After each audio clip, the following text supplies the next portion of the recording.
All right, so I've been making a lot of these social credit videos, and it's time for me to speak on which state or which country would be very successful integrated with this social credit, or perhaps socialism or communism.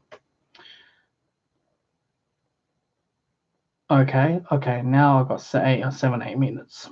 Okay. What is the best way of integrating certain countries or certain places to have that sort of, once again, social credit, communism, and socialism? And unfortunately, I have to say this. In the Western world, it will be the lefty. The more lefty a state or country is, the most likely you integrate it more successfully. And here's why. I'm coming from a very strong conservative state where there's not much abortion laws, which is New South Wales, Sydney, Australia. Right. When I moved to, words did not harm anyone. All right. When I was living in Sydney, conservative.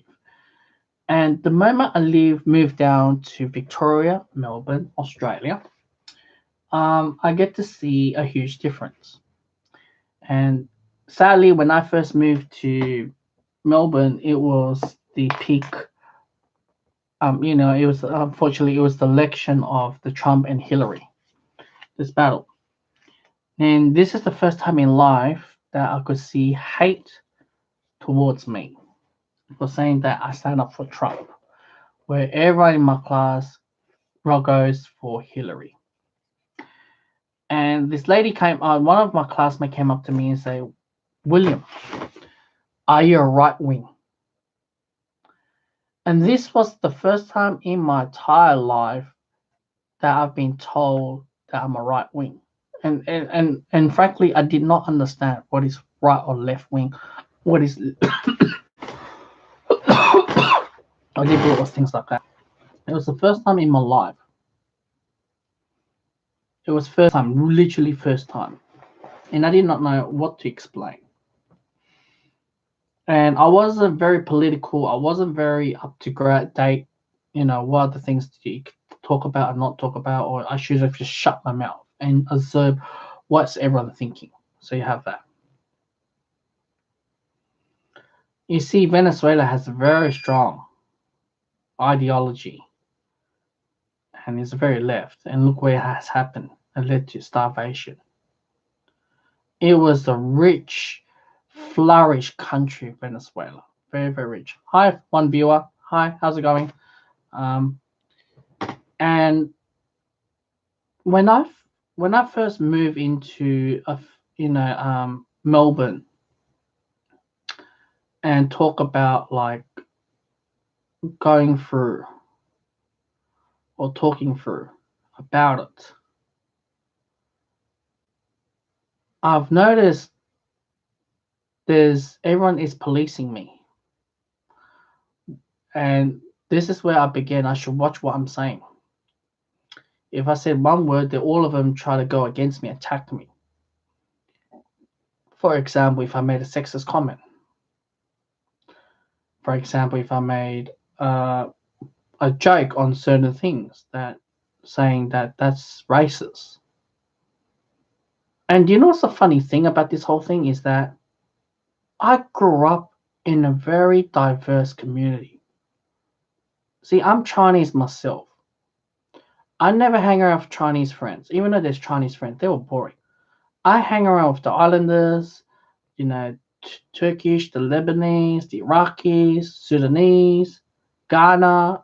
I'm always the type of person want to go out there and try to understand and learn. And when I moved to Melbourne, I've been labeled as a racist, sexist, or patriarchal. It just made a huge hit on me and saying that I don't think these people has ever went be diversified environment or very multicultural. Where white people in my school, in my high school and primary school was like 10 or 15%, where the rest is literally just very diversified. And that really struck me the most. When you have this sort of policing,